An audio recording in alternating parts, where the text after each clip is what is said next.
Welcome, everyone, to the Food and Climate Panel, Carbon Market Pitfalls and Better Strategies for Regenerative Organic Farming Practices. This is a discussion brought to you by Seacoast Permaculture and by the Northeast Organic Farming Association of New Hampshire, NOFA. I'm Amy Antonucci from Seacoast Permaculture, and I'm here to get the program started. Real quick reminder about Zoom. Please keep yourselves muted if you aren't the one talking. We're very happy to see your faces, so you're definitely welcome to keep your camera on. That said, we are recording it for later use, so we understand if you want your camera off. Later on, we will be using both chat and hand raising for questions, but we'll let you know when we get to the part where you can raise your hands. All right, I'd like to take a moment. Kyle's going to screen share.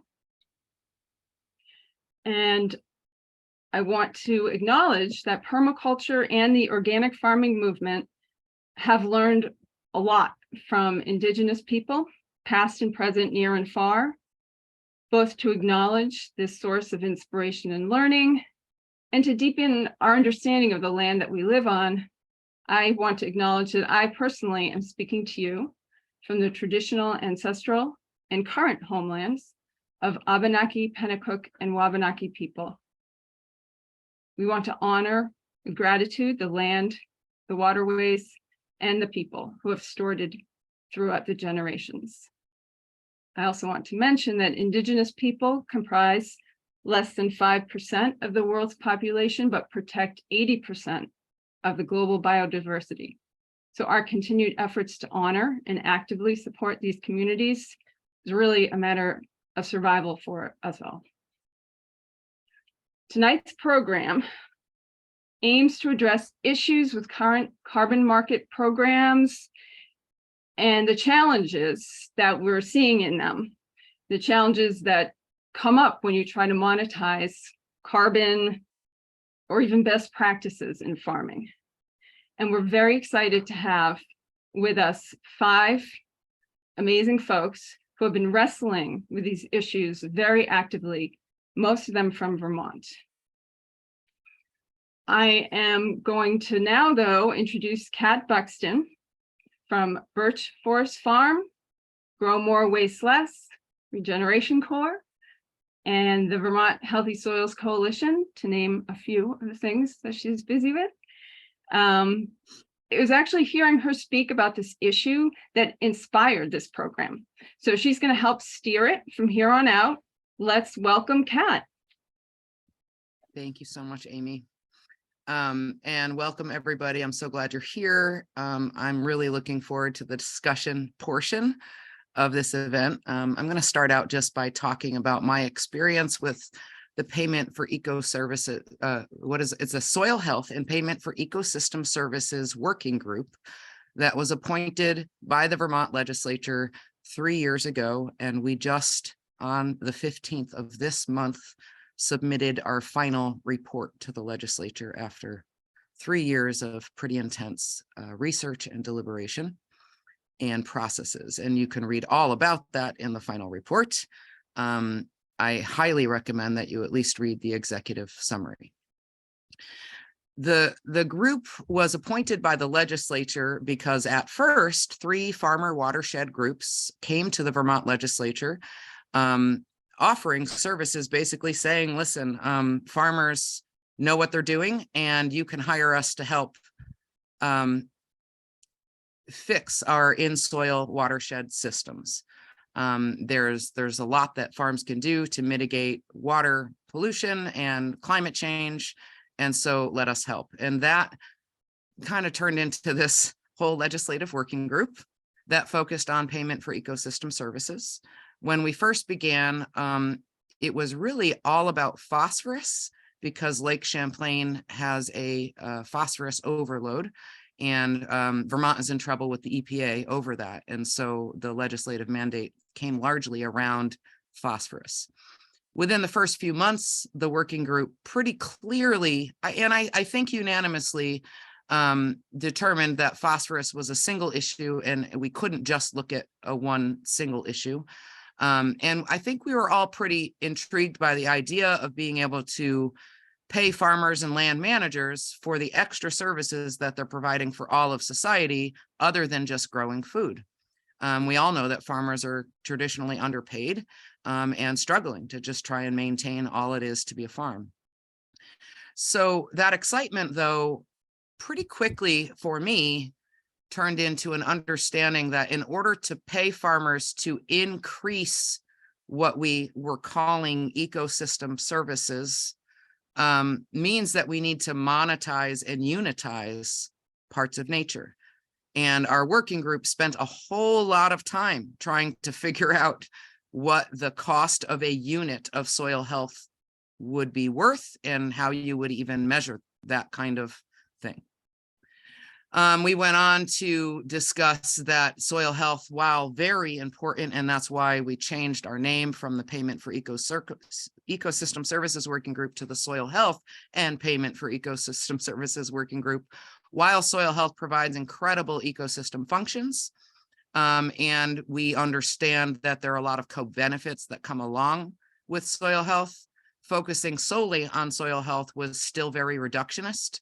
And not paying attention to the whole ecosystem picture of biodiversity and everything else. So then we started to think about, well, how do we include all of that in a program? Our legislative charges were a broader scope than just trying to figure out what a payment for ecosystem services program would look like. They also wanted us to look at existing programs, come up with financial incentives. So long story short, we ended up coming up with something that averted a statewide payment for ecosystem services program. And I can speak for myself only, and maybe Dee Dee Pursehouse, who shared my seat with the Vermont Healthy Soils Coalition, that we did not want to be on the wrong side of history. Payment for ecosystem services really is language to financialize nature. So is natural capital and a lot of other terms that we thought at first seemed very intriguing and useful to use. We're realizing that it's really just follow the money. And when we think about what are the outcomes that we're looking for, what we're looking for is a livable future. Ideally, wouldn't it be great to have a paradigm shift where we all honor the earth that supports us? And can we figure out a way to do that in our capitalist system? But in my opinion, capitalism can't really fix the problems that capitalism helped cause. And thankfully, our entire working group did come to consensus on deciding to go with an enhancement to what's called the Conservation Stewardship Program, which is a program of the NRCS, which is the Natural Resources Conservation Service. It's a federal program. It's one of the better programs that are out there to already reward farmers for the work that they're doing to improve ecosystem function. And of course, also by and large, the quality of their products and lifestyle by doing that. This program, the pilot program that we ended up creating, sort of widens the bridge of access to the CSP program and offers additional payments to farmers at the front end to be able to pay for some of those costs that they might need to incur to make the improvements on their farm. So ideally, we found this to be the best way to get more money into the hands of farmers that are doing all the right things, while reducing the barriers that are in place to access that money, and to incentivize more farmers to want to be a part of that program. And while it may not be perfect, we feel like it's a good pilot. It averted something that we found really scary, sort of setting the stage for financializing nature on a state level. And so we're pretty happy about that. I do want to say that while I am a beginning farmer now, I am not a farmer and I don't feel like I can really represent farmers. I do run the Vermont Healthy Soils Coalition with a board of directors. We were appointed a seat by the legislature. The coalition was appointed a seat to represent small diversified farmers, small scale diversified farmers. And so one of the things we did to make sure that we were including that really important voice was we held a small farm cohort that met monthly and sometimes twice a month throughout this entire 3 years, inviting as many farmers as we could to the table. And one of them is here tonight with us, Stephen. We also had organizations involved in that. And through that group, the final proposal that was accepted by the working group was born. So it really was farmer voice from the beginning to the end of this program, with a lot of other voices in between. I'm not 100% satisfied, but I'm extremely relieved at the outcome we came to. So I'm going to leave it there and turn it over to Julie Davenson to tell us a little bit more about other kinds of programs other than payment for ecosystem services, which is something we're hearing a lot about these days. Yeah, thanks, Kat. So like Kat, originally I was intrigued by the idea of paying farmers for providing ecosystem services. I've been involved in different working groups that are looking at doing that. So I've been in conversations with measurement and, how do we create governance structure? And also more recently, through a meat processing infrastructure project I was working on, have met and been in conversations with lots of different investment groups. So I've been hearing how people are talking about it and what their motivations are, and seeing some bad situations evolve from some of these relationships that have actually personally impacted me and lots of farmers I know right now in the region. So, I just want to mention that before I go into this conversation. And so what I find now is very scary. So why all the excitement about carbon credits? Well, there's the rising popularity of net zero pledges in corporate marketing and reporting. The voluntary carbon market is estimated upwards of 50 billion a year by 2030.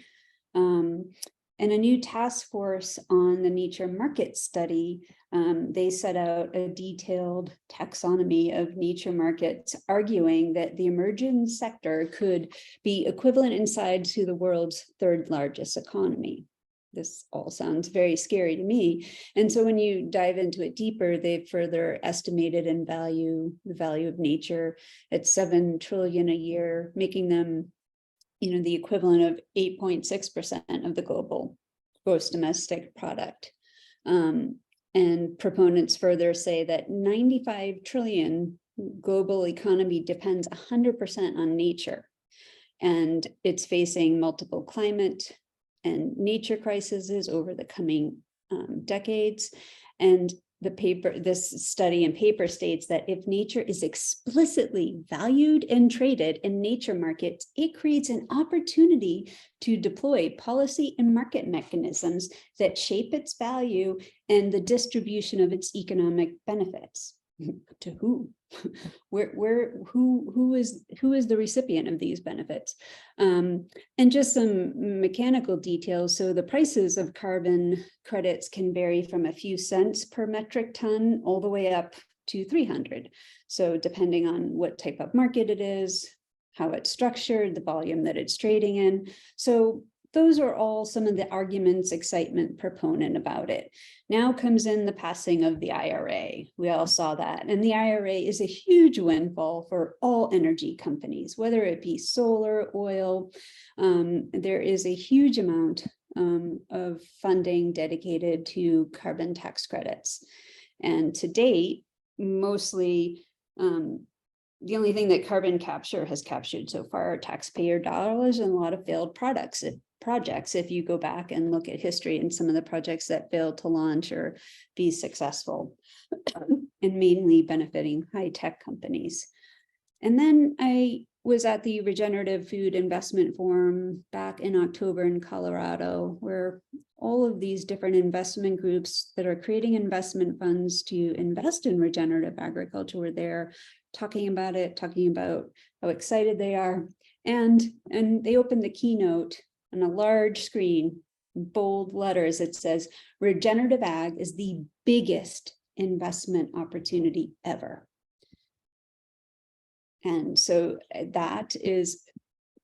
there's a reason for that. And it's a little scary. So when you also look at the different types, so there's the carbon markets, there's also the natural asset companies. The New York Stock Exchange has been working on creating a natural asset company. They're anticipating it'll launch in the fall. They're describing what they call the NAC as a transformative solution where natural ecosystems, sorry, I have a bad cough, are not simply a potential to resource, to extract, but an investable, productive. Notice the terminology that's being used, productive asset, which provides financial capital to responsible stewards of ecological resources. And natural asset companies assign value to the services provided by nature, as if they don't have a value all on their own. So, and then the NACs will hold the rights to ecosystem services or the benefits people receive from nature, such as food, pollination, tourism, or clean water. And those global benefits are valued at an estimate 125 trillion annually. And they have established a national accounting framework that would help them establish the values of the assets. And then just a quick overview of what carbon markets are. So they're a trading system in which, and I think mostly everybody here knows what they are, but just in case, carbon credits are sold and bought. A carbon offset occurs when a polluting company buys a credit or to make up for the greenhouse gas that has been emitted. Once the tradable carbon credit equals 1 ton of carbon dioxide or the equivalent amount of different greenhouse gases sequestered or avoided. And there are two types of markets, really. There's the compliance market where that's required, and that's generally in a defined area or territory. And then there are voluntary markets. And the voluntary markets are much more fluid. They're more like the Wild West, where there's not a lot of boundaries and a place where they go and test out these markets. And so, and a lot of people who are moving into that space, testing it out among like gas, oil, airlines, are also retailers, tech company, food, agribusinesses, et cetera, that have sustainability goals, and they want to try and satisfy consumer demand around that. And there are different types of credits. There's the avoidance credit and then the removal credit. You're avoiding putting carbon out there, and then the removal where you have technology that's extracting carbon from the atmosphere. And there are a lot of players that are involved. There's 5 different players that are involved in the whole market carbon trade. There's the project developers who create the project, the brokers and retailers. Then you have the end buyers. The downstream market is made up of companies that are wanting to buy these markets. And then you have the standard organizations that are providing the standards around the stated objectives and volume of emissions. And they have various methodologies. Some of the qualities of the carbon offsets are things like permanence. It should be permanently sequestered. And we all know that that often doesn't happen. So if you look at a lot of agroforestry projects that have happened where planted trees, but then half of them survive. So there's issues of whether or not you can actually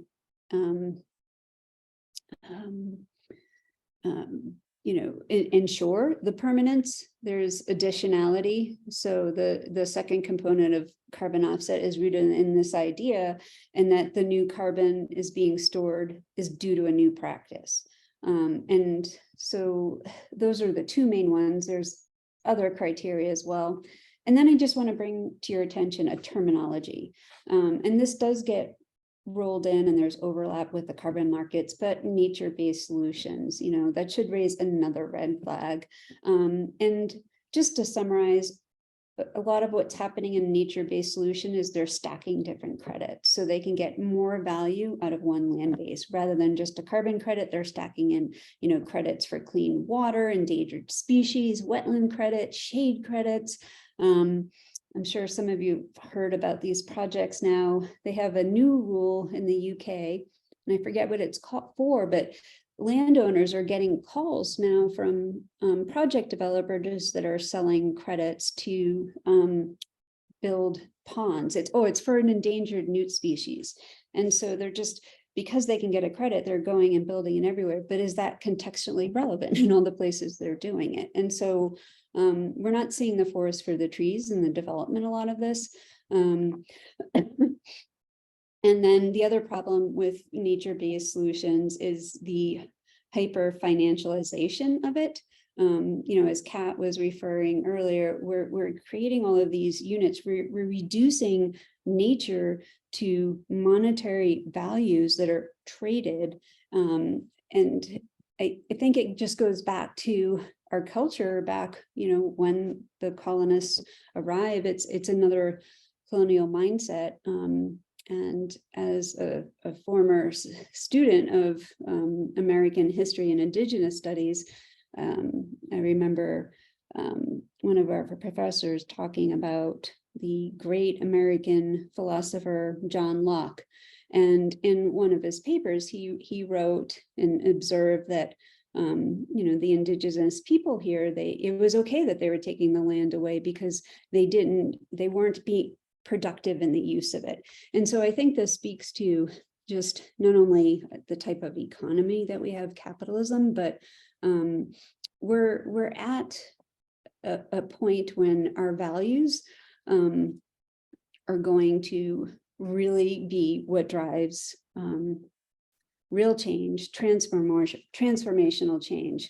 And so just a few key takeaways that I want to mention is that, monetizing nature is a colonial construct. It's exploitative. The power dynamics are not well balanced, and the legacy of colonial power continues through these mechanisms. Carbon capture cannot be the centerpiece of any serious climate change plan. Track record makes it appear to be a handout to fossil fuel companies. And then carbon offsets don't work because if every company chose that method, there wouldn't be enough credits to go around and hit the 2030 goals. Even if there were enough credits, researchers do suggest that offsets are not sufficient to decarbonize the global economy anyway. And it is merely a bookkeeping trick intended to obscure climate wrecking emissions. And these systems are not transformational. They are really distracting us from implementing mechanisms that would result in real change, including regulations and taxes that could be used to directly fund farmers who are trying to make this transition or decarbonization and provide incentives to do so. Instead, we've created this huge middleman where they are profiting and the technology sector is profiting. And as usual, the farmer is at the bottom of the food chain, especially when you look at the payments per carbon. Some promising alternatives. There are people who are interested in investing in infrastructure directly to help farmers with slow, patient capital. They're not doing it for the quick, high returns. Novel idea. Why don't we just pay farmers a fair price for the food they produce and the work that they do? Why these huge workarounds? Well, we know because we're helping corporations profit to pollute, but that's another story. And then Greenpeace has an interesting slogan: focus on real zero, not net zero. And then I guess the last thing I would like to end with is just a quote from the Indigenous Principles for Just Transition publication. Kat, it was actually one that you shared with this group of panelists, and it stated, we must recognize, reject, and resist the greenwashing agendas perpetuated by colonialism, capitalism, and the patriarchy. And I would just like to leave that there. So that's it.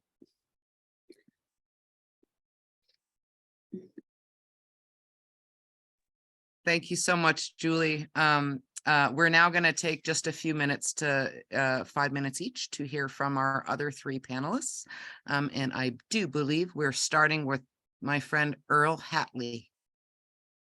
Earl, please feel free to introduce yourself as well. Oh, okay. Hawaii.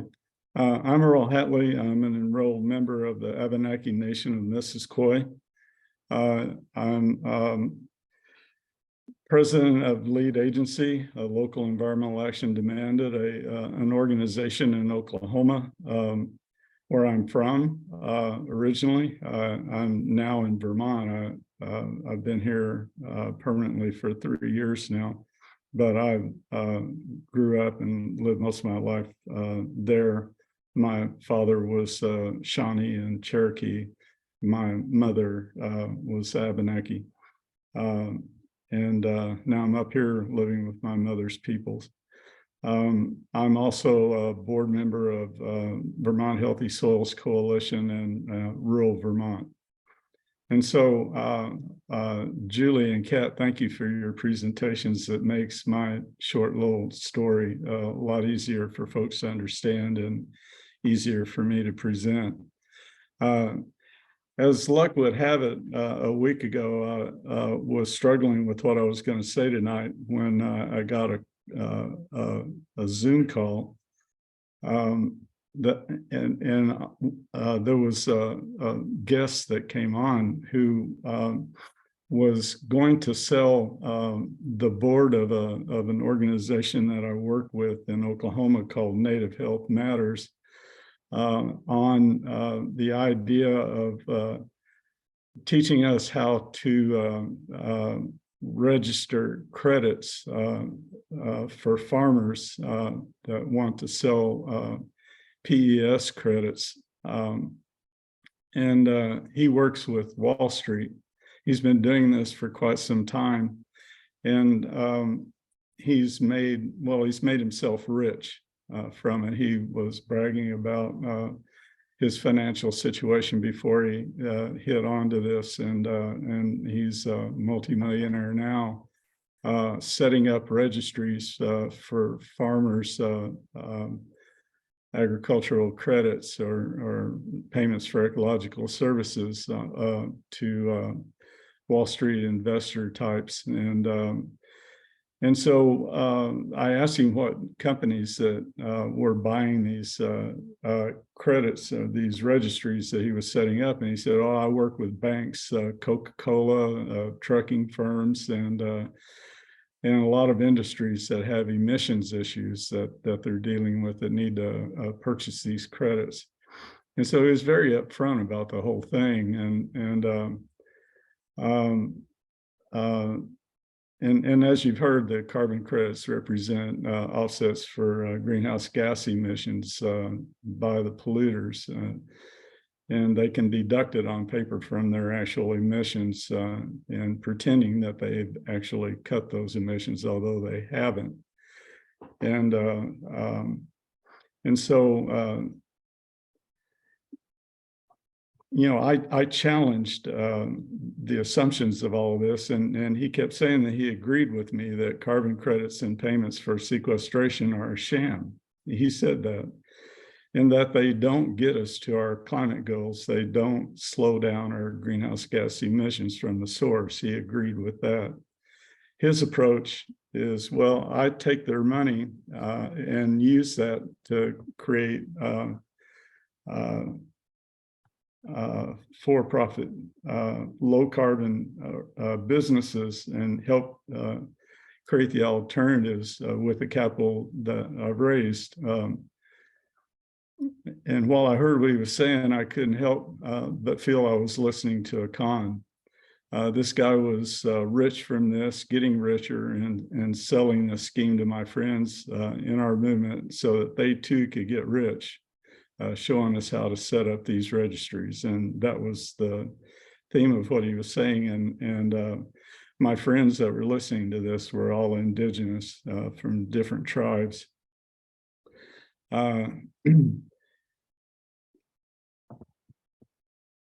In the case of payments for ecological services in the agricultural arena, we're accurately measuring the amount of carbon stored or sequestered, and are we making a difference toward our climate goals?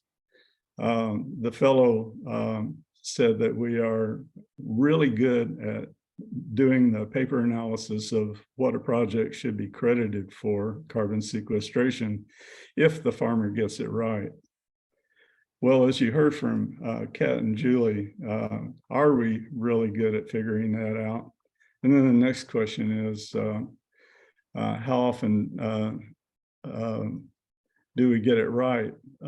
Because he also admitted that they don't go back and test the farmers' work to see how well it was done, how much carbon was actually sequestered by the project. USDA's NRCS and EQIP programs that provide grants for conservation easements and practices that truly help farmers transition to ecological practices without setting up a scheme that benefits Wall Street shareholders and pretends to advance us toward climate goals. I've taken advantage of these programs in Oklahoma, where I lived on a 490-acre farm with my friend who was the owner of that farm, and we used EQIP program and NRCS programs to restore that farm to habitat. A native prairie, tall grass prairie, and we use grants through that program in order to help us pay for the assistance that we needed for a fire and other things that we did in order to restore the prairie and restore the farm to native habitat. And I have friends that have used NRCS and EQIP programs to transform their monocultural programs to regenerative ag programs on their farms. And so these types of programs have really benefited farmers in moving toward the types of farming that we need to move to in order to sequester carbon, restore soil health.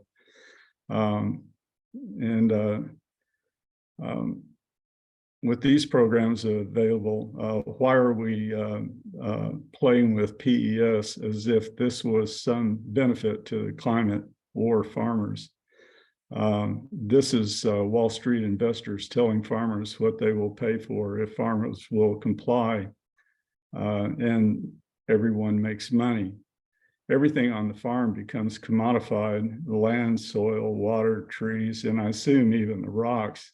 If a farmer can get paid not to mine their rocks, why not go out and count the rocks and get PES payments for that? When does a farmer farm if all he or she has to do is find out what they can get paid for not doing instead? Collect the money, kick back on the porch. What about our kids and grandkids? Will they suffer the consequences of climate change? All that money will not help them. You can't eat money and you can't drink your gold. We're on the land because this is our love. We love the earth. We want our future generations to take this up. How are carbon credits from Wall Street going to get us there? And I had to tell my friends in that meeting who were, I could tell, becoming sold with the dollar signs that were waving in front of them.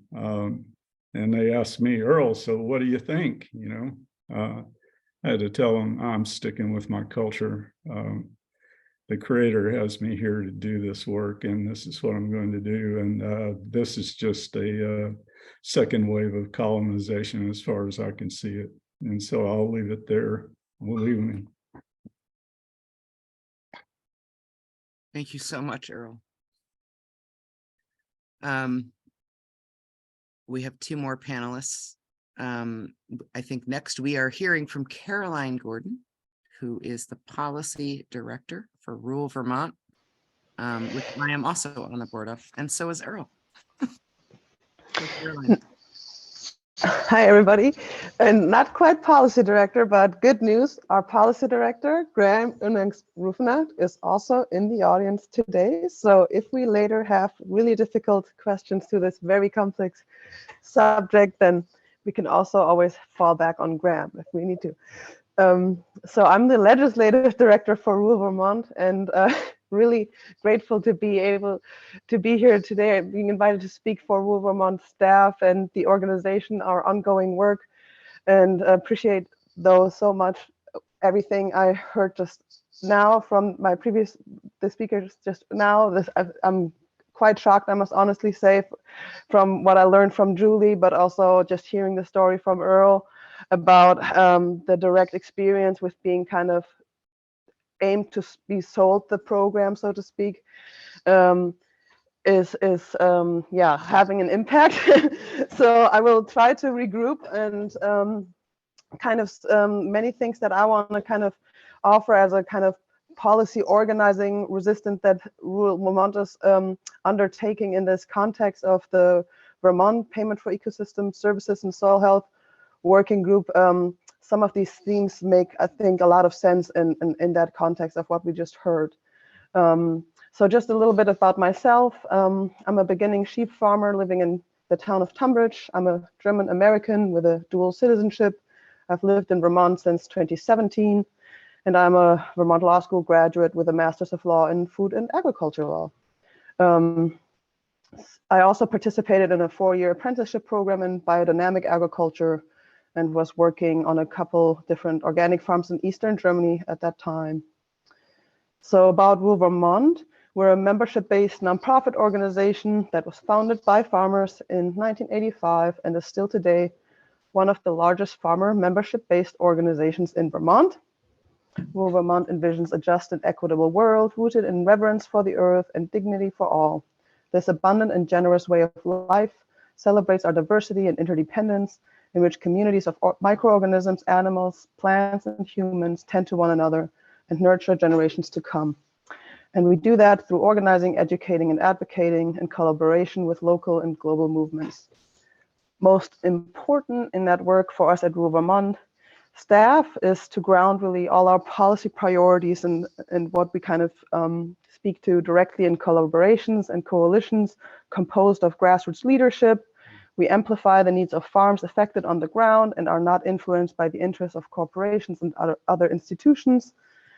As a farmer membership-based organization, we say it is important for policy discourses to be guided first and foremost by the needs of those affected by those decisions. And as part of the greater food movement, we strive to relocalize our food system away from corporate control. Rural Vermont, like many other stakeholders that we collaborated with, approached PES in Vermont with an open mind. There are many ways to design a program in agriculture to provide financial incentives and to funnel philanthropic and other private donations into those programs.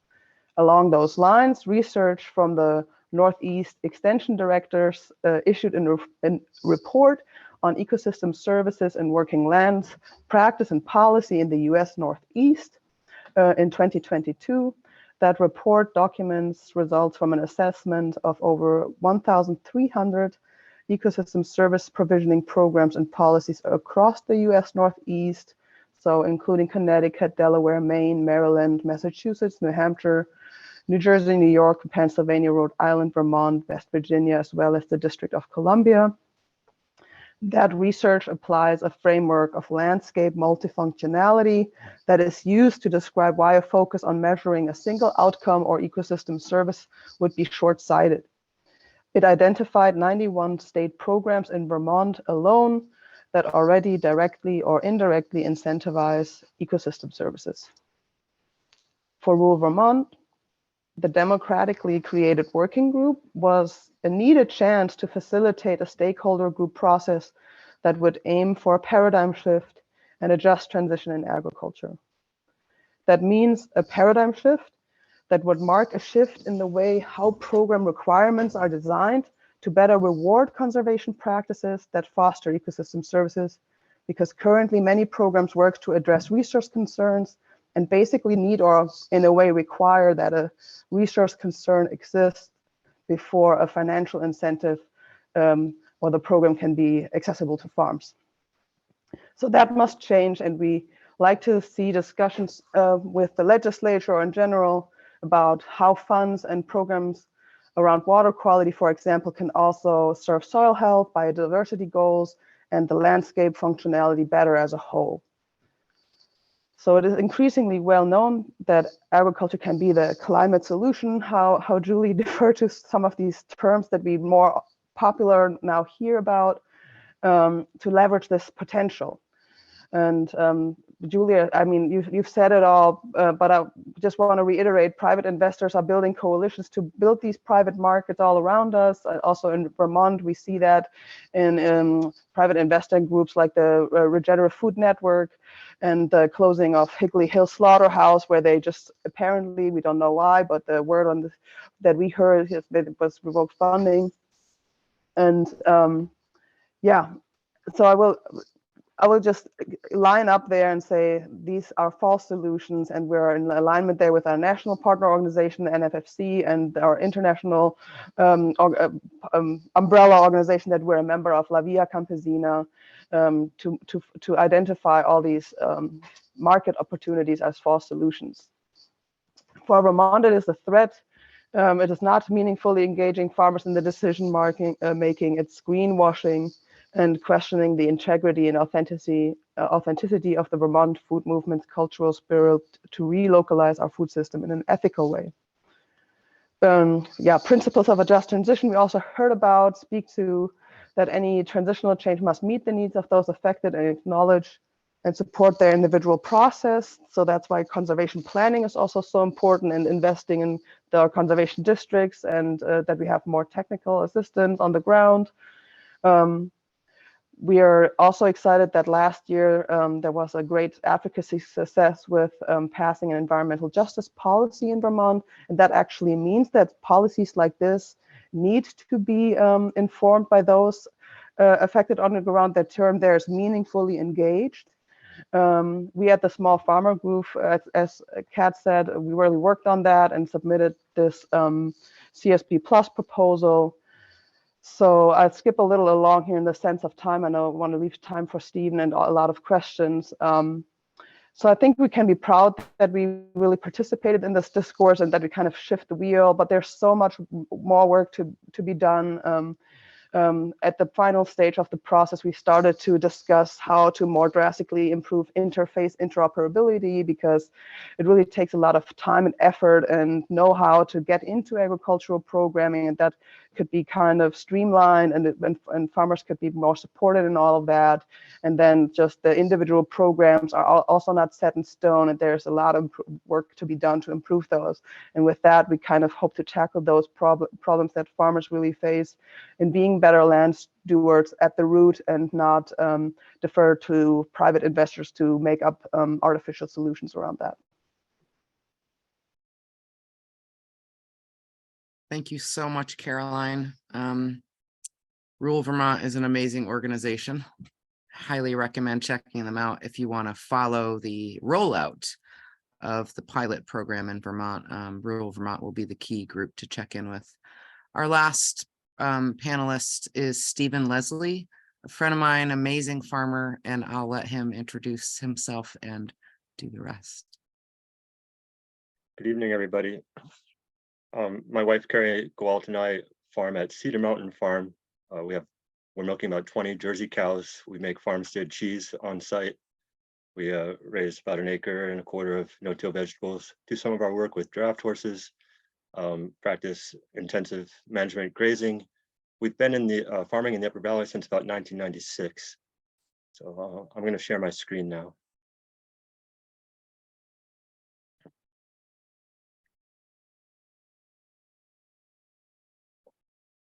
Although much attention has been given to the benefits of planting trees, and many carbon trading schemes are based on these benefits, the truth is young forests are net emitters of carbon until they reach 10 to 20 years of age, regardless of whether they grow by natural succession or in a dense reforestation plantation. After 20 years, young forests begin sequestering more carbon than they release. 50% of the carbon stored in a forest is held by the top 1% of the biggest trees. New findings show that sequestration is greatest from the growth period of 50 years to 150 years of age, and is continuous after that. The soil biome of an old growth forest is so robust, an estimated 60% of the carbon is stored below the ground. Old forests hold 4 times more water than young ones, and 10 times more than even healthy ag fields. Old forests are reservoirs of biodiversity. Of course, planting trees is almost always a positive action for so many reasons, but in terms of immediate impact in the midst of the climate crisis and loss of biodiversity, the most consequential action we can take in the Northeast is to protect our mature forests. Beginning in 2010, for the first time in over 100 years, Vermont is again losing forests to the tune of 11,000 acres a year. Unchecked development, clear cutting, and fragmentation all threaten the health of woodlands. Biomass burning for power generation is proposed as a climate solution and touted as green energy, yet it has been shown to be more damaging than even coal as an emitter of greenhouse gases and particulate pollution. 70% of our forest is in family ownership. I think that's true in New Hampshire too. We need to understand that our forests are a system and incentivize woodland owners to manage for long-term health and adaptability. In the last Vermont legislative session, UVA, current use tax abatement, opened the door a crack to allow for passive management on ecologically sensitive land. We need to push for further reform of UVA to allow for passive management for any participating landowner who wants to manage for old forests, and to have ecological forestry management, managing for old forest characteristics, be the mandated practice for all enrollees in current use. These are 2 avenues where we can have immediate and far-reaching impact on forest management through positive incentives without remitting to carbon offset trading schemes. At Cedar Mountain Farm, we are practicing no-till organic vegetable production and adaptive rotational grazing and integrating elements of agroforestry. We are attempting to mimic the processes of long-term stable carbon sequestration endemic to the ancient old growth forests. In order to meet our conservation goals, we have partnered extensively with the Natural Resources Conservation Service. With this assistance, we are transforming our land from a beat-up old hard scrabble dairy to a thriving, diversified farm ecosystem. In 2019, the USDA reported that the average farm income was negative $1,200. We can't expect farmers to focus on ecological services while they have to compete to survive in the industrial global food market. The state has a fiduciary responsibility to protect and restore our soil resources by ensuring a living wage to land managers who can regenerate soil while producing food, fuel, fiber, building materials, and medicine. It is time for policymakers to acknowledge that we are in a climate and ecological emergency. In Vermont, we're taking the direction of having state agencies amplify their coordination of soil health initiatives with the conservation district managers and technical service providers of the NRCS. 3 years ago, in response to the request from the 3 farmer watershed alliances, the Vermont legislature mandated the formation of the working group to come up with a proposal for a PES program. I participated in the twice monthly meetings as a citizen farmer. The PES working group just presented its report and proposal to the legislature. The basic idea is, rather than doing a pay for performance, like the Vermont Phosphorus Reduction Program, or any kind of offset trading, the focus will be on coordinating at a state level with the NRCS and CDs to amplify enrollment and incentives in the Conservation Stewardship Program. This proposal rewards farmers who adopt proven, holistic soil health practices rather than focusing on measuring soil carbon outcomes and paying credits. One of the main takeaways of the working group on PES is the importance of biodiversity as a primary measure of soil health. Soil is often discussed as a resource and conceived of as a thing, but we know that in reality, any soil, whether it be under a lawn, a cornfield, or a forest, is an ecosystem unto itself. Biodiversity is the key marker of the health of any ecosystem, whether it be the measure of the soil microbiome or a survey of the macroflora and fauna. The more complex and mature an ecosystem is, the more biodiversity it will contain. Carbon farming is a long-term proposition. Our focus should not be on creating additionality on our farms so that we can sell offsets to polluting industries, only so they can keep on polluting, but rather on restoring the carbon cycle. We need to build more resilience into our systems now so that we can be part of climate mitigation and adaptation rather than contributing further to the problem. Organic regenerative agriculture is not just about farming, it's about regenerating the entire biosphere.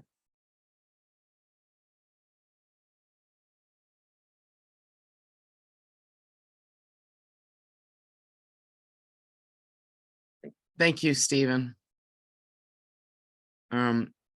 I think we are now at the point we would love to hear from you. We have some questions in the chat. Amy, if you want to send one out, but we're also at the point that if you would like to raise your hand and ask a question, we would welcome that. Yes, and our first question here, Jean, would you like to unmute and tell us, yours is sort of a conversation, sounds like a conversation you had. Maybe if you want to unmute and explain it, you would do a better job than my just reading it out. Jean, are you willing to do that? Yeah, sure. This happened about 6 or 8 weeks ago. So it's not fresh in my mind, but it rang a bell based on what was being talked about tonight.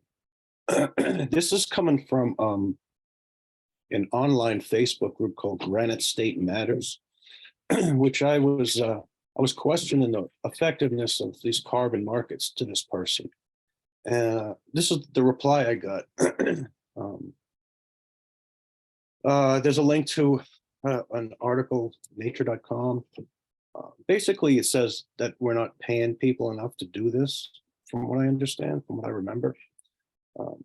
So I don't know if you've heard about this group. It's called, hold on, Citizens Climate Lobby. Does anyone know about this? If you do, you know, I'm not I'm not all familiar with these carbon markets. I just have read a few things on them. You know, they're basically, you know, they're not very effective. They just allow polluters to keep polluting, and you know, all the things that have been said tonight. But anyway, there's people out there that believe this is some kind of solution. I don't know if we could run into these people before, if anyone has anything to say about that or my specific question and the reply I got.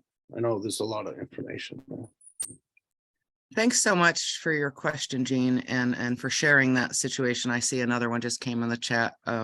Recommendations for how do we talk about this?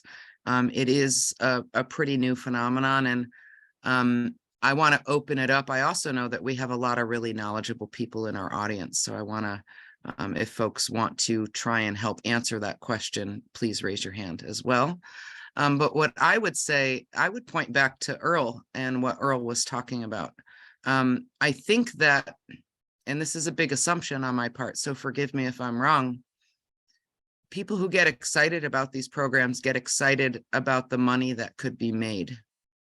I'm not sure. I mean, I think we love the idea that we might have a livable future on this planet, but my understanding is that we're not actually seeing a reduction in emissions or an increase in carbon. Carbon is a cycle, of course.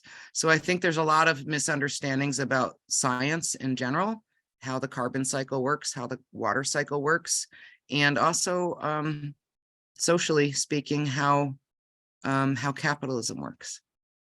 And so I'll leave it there, but I really would be interested to hear from others in the audience that might want to, or others on the panel. Earl, I see you're unmuted.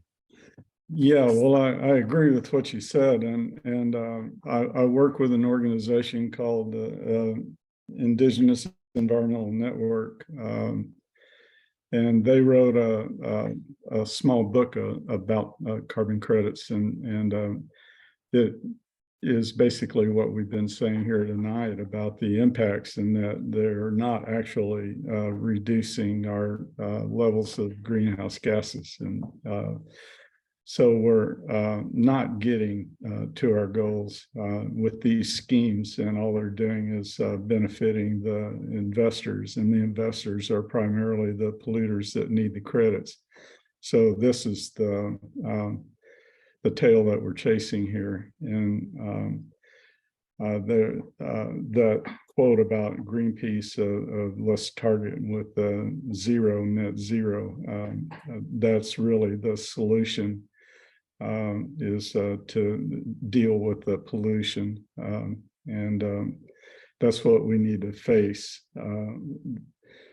There needs to be carbon penalties rather than carbon credits for the people that are putting the carbon into the atmosphere. There needs to be taxation or penalties for those emissions, and that's what we're not doing, is regulating that. And that's because of the old boy scheme in Washington and at our state houses that prevents us from being able to get there. After 40 years of knowing we were in this mess, and all the denials, we're now at a point where we have 8 years or less in order to get this done.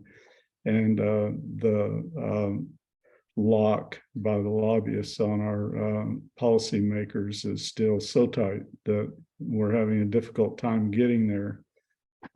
So we can't regulate the pollution. So the solution is just to do these credits and make everybody feel like we're going somewhere when actually we're still heading off the cliff. Well said, Earl. I guess I would like to add to that. And I thank you, Amy, for putting those links into the chat. A question I'm learning to ask myself is, how do these markets affect the people that are, that are affected by these? Are farmers getting paid? No. And Stephen just put a link in the chat that I think is, or a comment in the chat that I think is worthwhile to mention as well. Many of us are interested in promoting small scale diversified farms. So if you're farming 5 acres and you get $45 an acre,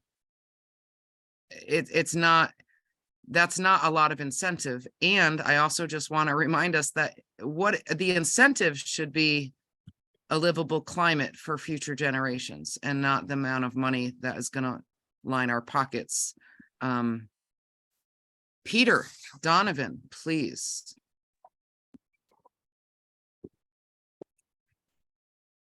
Well, thanks, Kat, and really appreciate this panel so far. It's been great. One of the issues that came up was how to talk to people. And I think the idea of carbon credits have a kind of a Jekyll and Hyde appearance. On the one hand, they're a scam and a con, but some of them are offering to invest in people's operations to do good things, much like the CSP does. But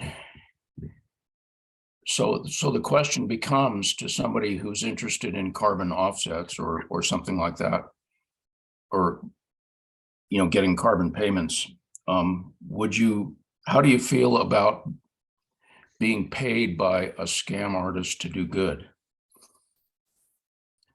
And that's a tough question for a lot of people to answer in a straightforward manner.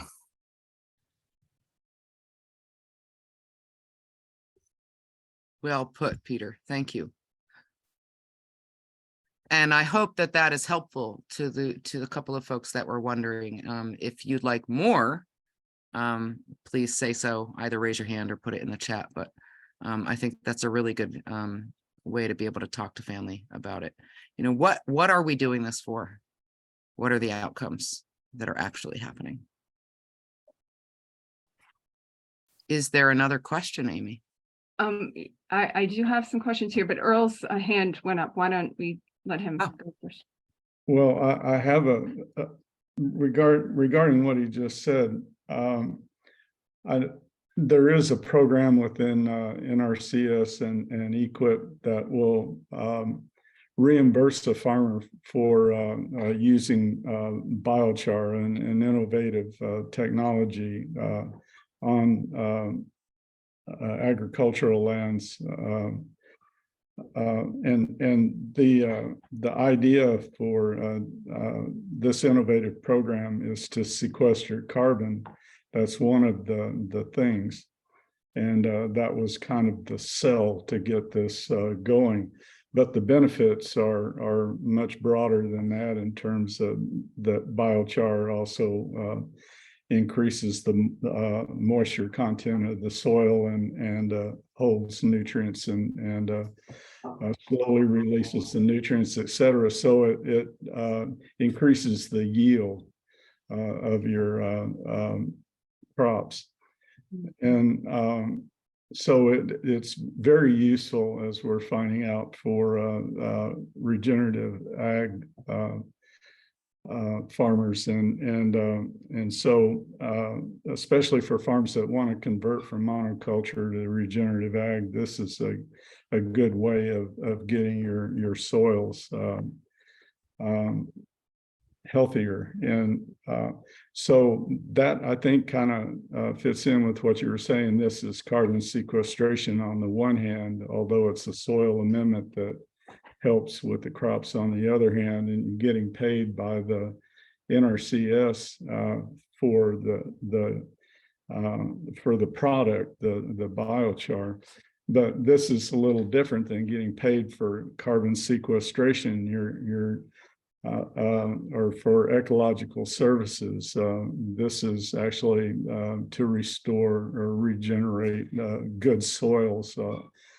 And they're not counting the carbon. That's the thing. It's not a carbon credit, because they're not.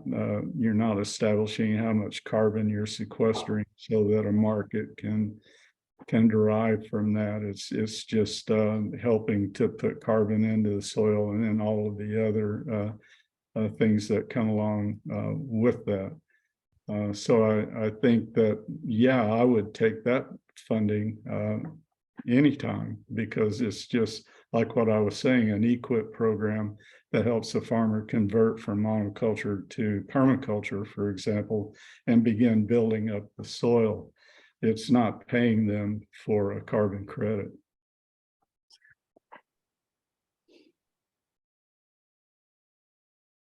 Thanks, Earl. Peter, did you have something to add to that? I see you're unmuted. No, that's great. Thanks so much, Earl. Caroline, please. I just wanted to share also in this context of that a new program from a farm where they, everybody's trying to actually get out there and get going and implementing good stuff on the farm, and the time for that is so scarce. Many work part-time, other jobs like I do, and applying for any program takes a lot of capacity and effort. And a big part of the PES discourse was really the unsurmountable effort that needs to be undertaken to create an outcome measurement, and how to administer that, the cost associated to that, or what expectations farmers would have to meet to participate. And you have to understand, with the figure I shared earlier, over 90 programs already available, so to speak, to do similar things, and they're all different. They're not speaking to each other, and we're not making it easier by adding more to the mix for those on the ground, and then the ethical confusions around it. And Vermont is such a small state, less than 1 million people. We can really not help offset the emission problems elsewhere in the country. That is part of relocalizing the food system, means to act local, think global, but not play these games around the emergency and making it a new game where someone from their app can buy a pig somewhere. Like that. That's not what it's about. It's about actually making a difference where you are.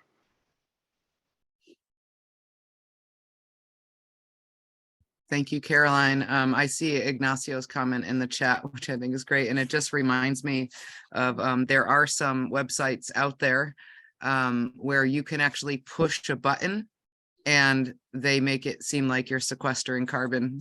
Mhm, mhm. All you have to do is push a button. It's great. Stephen Leslie, please go.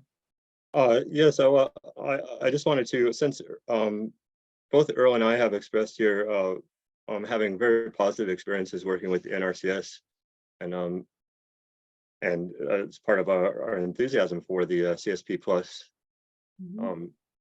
incent, the program in Vermont. I do want to flag that just very recently I got a notification from the National Family Farmer Coalition alerting members to the fact that the House Republican Chair Glenn Thompson of the Ag Committee in Washington is putting forward something called the Sustains Act that wants to take corporate money to help bolster NRCS funding. But this would also open the door to corporate influence on what practices and what types of farms are going to receive conservation money, which is there's a lot more of it coming through the pipeline right now with the IRA Act and the new farm bill coming in 2023. I think that I just really wanted to flag this and draw people's attention, because I think we really need to make sure our delegates get the message that we're completely against corporate financing of NRCS programs or any corporate leverage into what practices are accepted practices and who they're directed towards. Thank you so much, Stephen. I think that's really important. I know that President Biden spoke about such markets at the most recent climate conference. Yeah, and I'll put a link into the notification from the NFFC chat. The marketing programs behind these initiatives are amazing. They can make it look really sexy and natural, and like, who wouldn't want to buy into this? Any other questions, Amy, coming in? Yeah, I do have some, but Julie's unmuted. Is she trying to? Oh, No, yes. I just wanted to, a lot of the programs, one subject matter we haven't dived into is the risk to farmers, and also who owns, particularly around the development of natural asset companies. So who's owning these assets?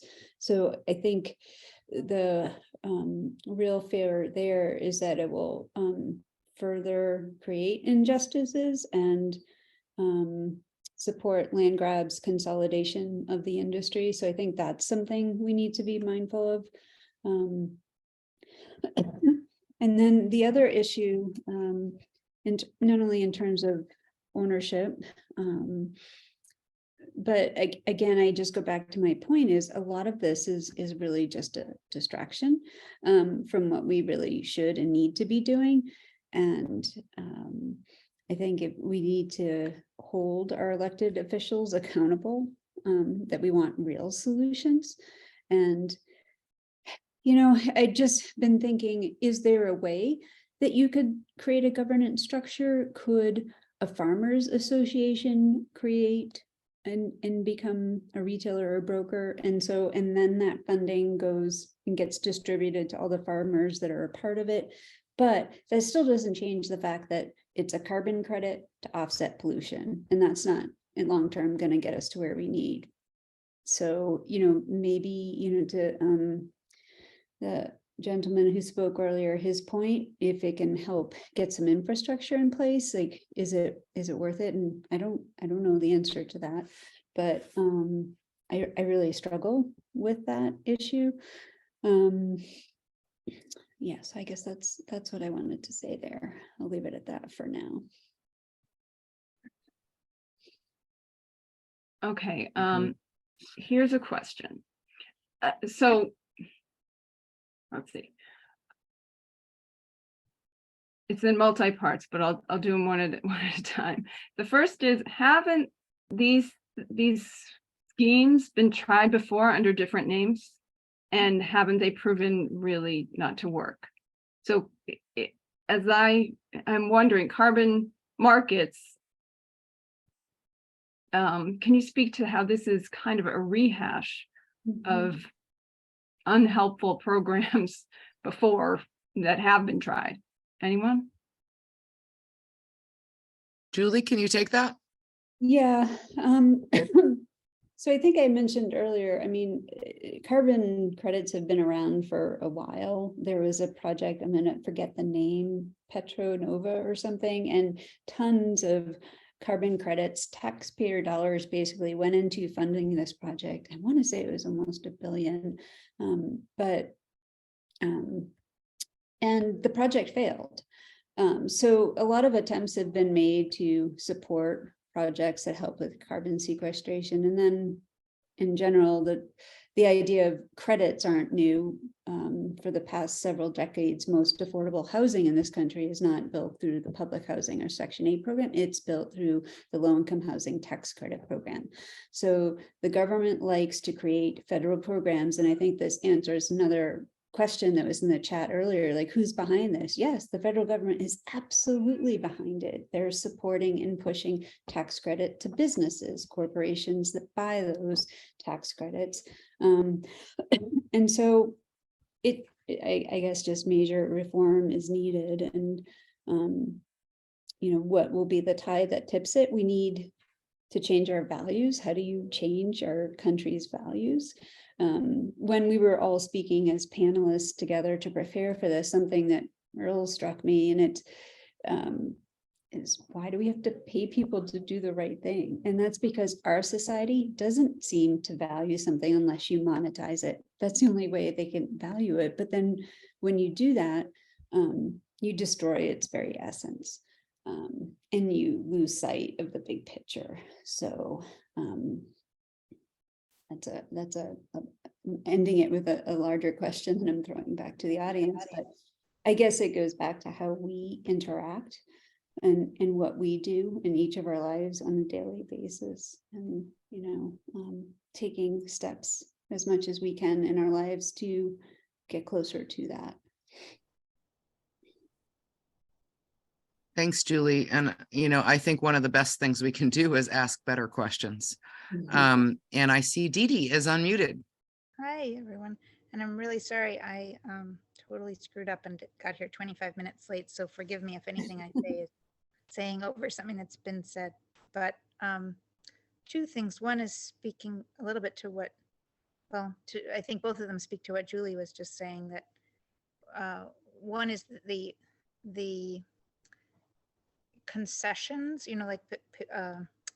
I was actually approached by a group on Wall Street to help them come up with metrics.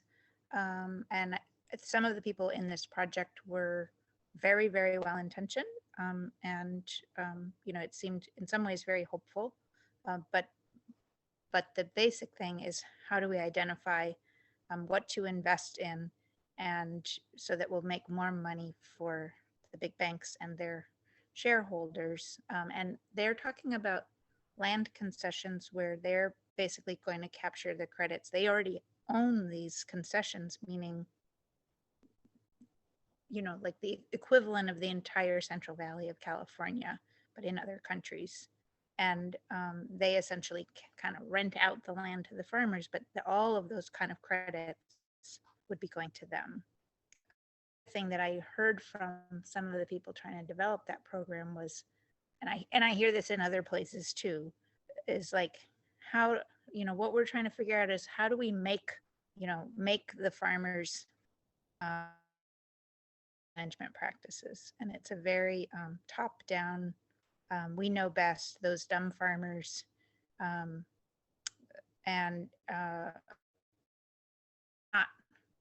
it's not the way that change is going to happen. We already know that. We see that in every system, that when you think of this person is stupid and we need to force them to do something, that's just not very inspiring. So the other thing that I wanted to mention is a framework that we can look through that Carol Sanford has laid out. And I would invite people to actually do this in real time, to think about your favorite project, and think about to what extent is it extracting value. So looking to get more than what was put in. And there are ways in which we all have all these paradigms in us. we all have them cycling through us every day. And this is not to be used to weaponize against other people. That's why I'm asking you to think about your own projects. And then to what extent is it trying to arrest disorder or stop something bad from happening, where you're trying to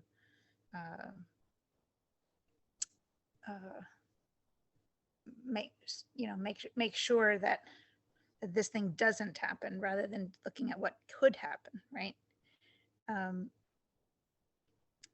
And then think about, to what extent are you trying to do good with this project and help the needy and uplift the underserved, etc. And to what extent are you trying to actually build capacity or evolve the capacity of a living system, whether it's yourself, the landscape around you, the economic system, the healthcare system, the education system, the ecosystems around you. So those are 4 paradigms that we all can put those glasses on and off all day long. And the lowest one is extracting value. We tend to go there when we're fearful. The next one is often a reaction against that. It's stopping the destruction. The third one is necessary when those other 2 are operating, that then we suddenly have people who need things because we've created a very unequal society. So then we need foundations and help and donations. And but unfortunately, a lot of that money that's being donated comes from the extractive system in the first place. But we can actually move way beyond that to evolving capacity or regenerating life, is what we would call that top level. So just an invitation to try that on the next time you're trying to think through something. Thank you so much, Dee Dee. I don't know if you have that written out, but if you do, if you could throw it in the chat, I think a lot of people would appreciate it. It's an oral tradition. That's But wonderful. I can put it in the chat. Thank you so much. And we will eventually share this link with folks so they can go and rewatch it and transcribe GD's words themselves if they want to. So let's see, there are some questions here I'm trying to sort out. I think I'd like to Ignacio's read this out. And shouldn't carbon credits be the responsibility of all of us? How can anyone buy your credits to be exempt of the very responsibility? The other part was answered. So I think the point, and he can correct me if I'm wrong, is that we all need to be doing our part. And there's something a little bit, frankly, creepy that corporations can do awful things and pay someone off, essentially, to get away with it. Are we understanding? And Ignacio, would you like to clarify if I'm getting you?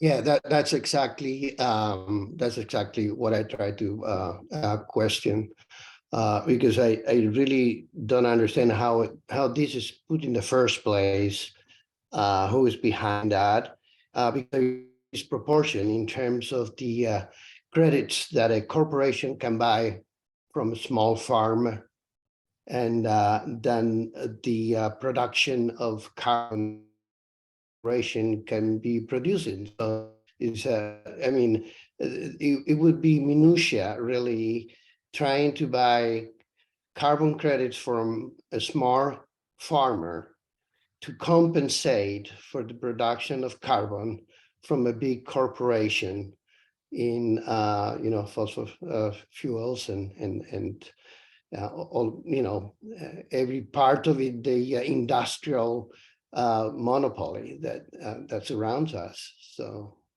yeah, it's just, I don't understand who accepts these credits in the first place. I mean, who is responsible for putting them out there, thinking that we are going to mitigate climate change and make our soils better, by now buying credits. So now we can produce a lot of carbon. Yes, well said. And Amy, I think your response in the chat is great. It's another way that those with wealth don't have to face consequences. And it's also a way to continually oppress those who don't have access to land. Earl, please. I would take it further in that back in the 90s and early 2000s when we were pressuring for regulations on greenhouse gases and carbon credits was the alternative. And it's been that way every time we get close to regulating greenhouse gases, it goes back to carbon credits. It's the government is the answer. It's the government that sanctions this. It's the alternative to regulations that I was calling for a while ago. We don't tamp it down. We don't get to zero emissions. We're not about that. It's because of the lobbyists for industry that has a lock on our politicians. We have the best politicians money can buy, obviously, and money has bought them. And that's why we are where we are, and that's why we're talking about this topic. Because I come from a culture where land is not a commodity. Land is what most folks would call a common. We all share this land. It's not for sale. You don't subdivide it up and cut it up and commodify it and get into the position that we are right now. Well, guess what? Air is also a common. We all share the air. This is our air. And yet, look at the corporations and the people that are polluting it to such an extent that within 8 to 10 years, the pollution in the air could get so bad that we hit tipping points that are going to spin our weather so out of control, our currents in our oceans, tipping points that will send us into a spin we can't get out of, and perhaps my grandchildren will not have a future. That's the pollution that they're putting into the air, and we won't regulate it. Instead, we want to capitalize it, just like the land. Capitalize, call it credits, call it carbon credits. Let's sell it on Wall Street, and we can take the guilt out of it by paying farmers to, do this and do that, and pay other people to do this and do that. And then on paper, we can reduce the amount of gases that we're putting out because we purchased the credits, and now we don't look so bad. And that's regulation, right? Instead of reducing it by several parts per million, we just buy the credits and reduced it on paper. That's credits. And so the commons goes down the drain because certain people have bought it. They bought our air. They bought it with their pollution. And so in the same breath, I would say water, our forests, our soils, they're all also our commons. The earth is our common. And yet we're going to let people subdivide it, cut it up, buy, sell, trade, and destroy it in front of us. I said enough. I have no further comments. Yeah, that's a good way. I would just following on Earl, I feel like if we could uplift soil to the same level of protection that we ostensibly have granted to water and air in this country, beginning with the passage of the Clean Air and Water Acts and the formation of the EPA under the Nixon administration back in the 1970s. I think that we could begin to have a way of legally reclaiming the concept of and the reality of the commons, because the health, like water and air, healthy soil is, or soil itself is everywhere, and it is the basis of terrestrial life. To me, it's kind of mind-blowing, the most the grandest example of putting the cart before the horse, that we protected clean air and clean water back in the 1970s. And we don't have the ecological literacy as people to understand that there is no clean water or clean air without healthy soil. And I believe on a state level, in a place like Vermont, or possibly New Hampshire, we can make this case that soil itself should be protected as a public good, and thereby you can own land still. We're not trying to right now dismantle the private ownership paradigm, because that's too big a ask maybe in the moment, but it does mean that the soil on that land cannot then be destroyed, denigrated, or otherwise degenerated, but rather we continue to incentivize for the spiral of regeneration of our soils. And I think part of the way we could do that in Vermont also is by instituting a statewide land use plan to accompany our Act 250 protection. And a great example that Earl gave some of us recently was in Norway, where farmland cannot be converted once it's established as farmland. I believe we could do the same with forest in Vermont.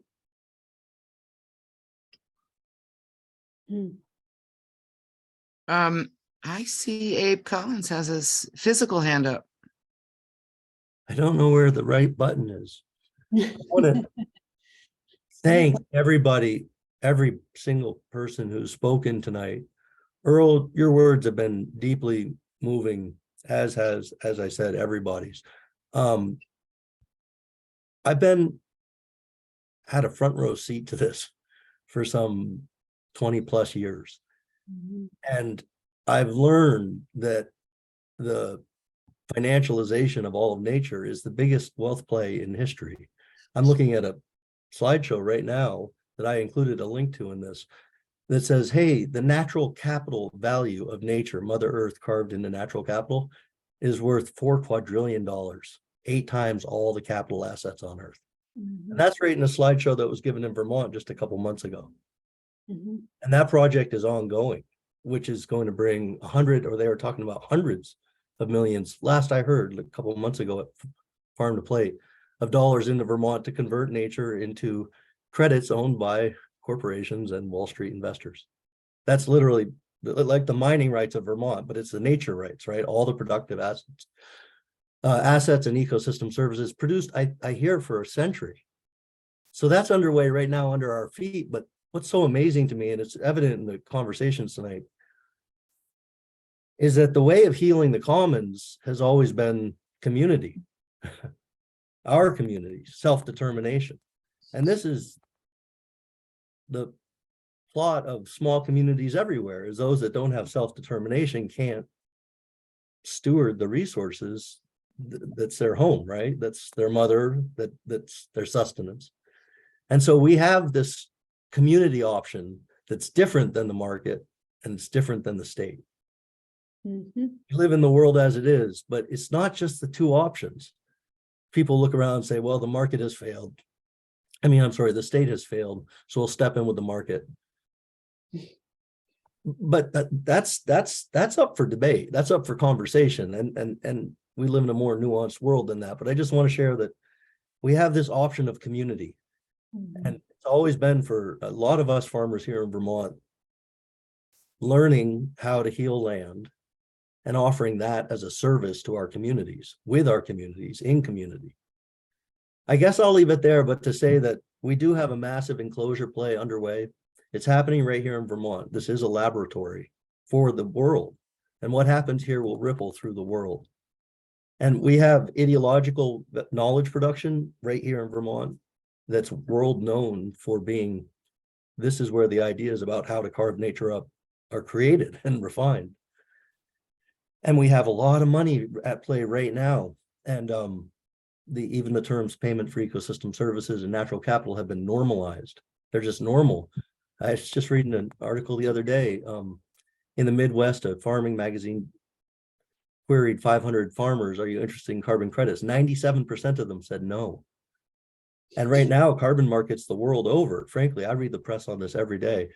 They're a laughing stock of serious thinkers the world over, the laughing stock. But here in Vermont, it's been normalized. by 3 years of conversation about payment for ecosystem services, and that the fact the ideas have actually been developed here for decades. So we have a lot going on, but I want to just say that the community option is the third way, and that's a beautiful option. And I do believe in hiring farmers to heal the land, and 14 farms that I work with in particular do that every day. We're working at building this out as an option. So I hope to be in touch with you all, and also, be prepared to stand strong when they come to buy the nature and own it on Wall Street. Yeah. There's an old pattern that looks like it's feudalism. Yes, yes, yes, it is. It is. Mhm. So thanks. Thank I look forward to being in community with you and working to heal the land that we love. Thank you so much, Abe. Peter, I see your hand up, but I'm also recognizing that we're at 8:32. We're over time. So I'm going to turn it over to our host to decide what we should do next. I do want to say that I hope this is not the first time that we convene about this really important topic. It sounds like there's a lot more to discuss in terms of actual, real human scale solutions. Yeah, we need a part 2. Yeah, and we would love that. I'm so sorry to feel that, I'm shutting folks down here. But I got my little job to do now. But I love the idea of doing more. This is clearly not only addressing problems, but bringing up some really great further questions, and I think other ways forward. But I need to tell you a few things here. I need to bring the night to a close, and I have some information and some links for you. First, I need to tell you that, we did not charge for this program. We really wanted it to be totally accessible. That said, we are going to be, paying our presenters. So if you can contribute so that NOFA, New Hampshire, and Seacoast Permaculture can get some support in doing that, I put links in the chat, and we would really, really love that. We appreciate we appreciate your support. Both groups also have a lot of events coming up. Rather than list any of them, I'm going to say you can go to our links. They're in the chat, NOFA-NH.org and seacoast-NH-permaculture.org as well. I'm going to tell you, these are just a few of the organizations that I'm putting in here that all these folks represent. Again, Regeneration Corps, Vermont Healthy Soils Coalition, Mountain Farm, the lead agency, Rural Vermont. I put in links and very much hope that folks will check those out. There's so much more to say, but I'm going to wrap it up by saying thank you all for coming, for participating with your questions, with your comments, with how it's really wonderful how much people want to engage and how much learning is already going on.